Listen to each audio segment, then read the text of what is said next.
Ito guys, punit pa rin ito guys ha. Lang maiksi na maiksi lang na punit ang ipapakita ko guys para masundan ninyo.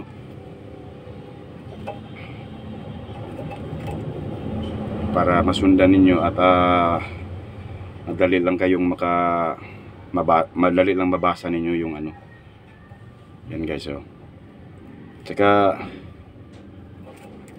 bago ako magtahi guys ng mag-ayuman ng lambat, na pagbigay ko ng kaalaman ng lambat, pagbigay ko ng kaalaman dito sa inyo at tungkol dito sa lambat, pagtahi ng ayuman ng pagtahi ng lambat ng mga fishing net catcher ay gan guys, tapos na. At doon naman ako sa ano guys, sa